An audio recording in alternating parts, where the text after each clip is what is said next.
Bible مقدس کے اندر ایک نیکوکار اور محنتی عورت کی خوبیوں اور نشانیوں کے بارے میں بتایا گیا ہے۔ امثال کی کتاب اس کا 31واں باب اور اس کی 10ویں آیت سے لے کر 31ویں آیت تک اس حوالے کے اندر ایک نیکوکار خدا پرست اور محنتی عورت کی ان تمام تر خوبیوں کا ذکر کیا گیا ہے۔ نیکوکار بیوی کس کو ملتی ہے؟ کیونکہ اس کی قدر مرجان سے بھی زیادہ ہے۔ اس کے شوہر کے دل کو اس پر اعتماد ہے اور اسے منافع کی کمی نہ ہوگی۔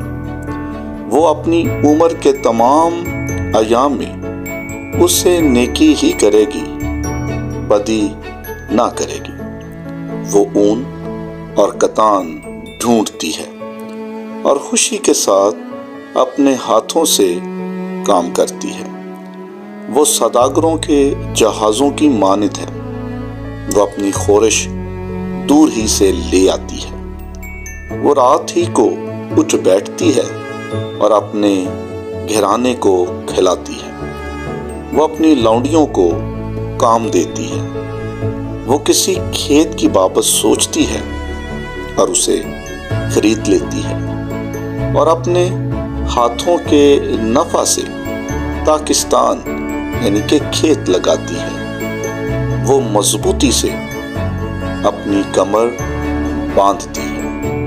وہ اپنے بازوؤں کو مضبوط کرتی ہے اور اپنی سوداگری کو سود مند پاتی ہے۔ رات کو اس کا چراغ نہیں بجھتا۔ وہ تکلے پر اپنے ہاتھ چلاتی ہے اور اس کے ہاتھ اٹیرن پکڑتے ہیں۔ وہ مفلسوں کی طرف اپنا ہاتھ بڑھاتی ہے۔ ہاں، وہ اپنے ہاتھ محتاجوں کی طرف بڑھاتی ہے۔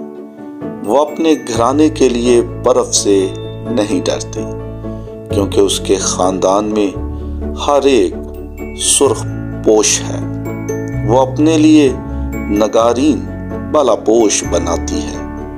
اس کی پوشاک موہین، کیتانی اور ارغوانی ہے۔ اس کا شوہر پھاٹک میں مشہور ہے۔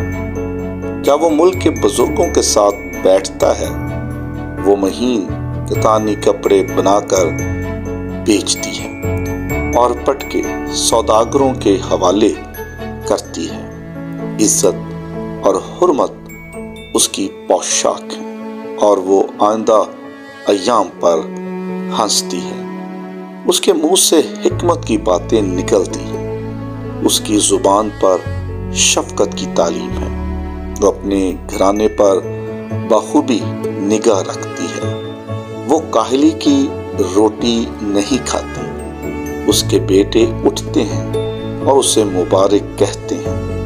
اس کا شوہر بھی اس کی تعریف کرتا ہے کہ بتھیری بیٹیوں نے فضیلت دکھائی ہے، لیکن تو سب پر سبقت لے گی۔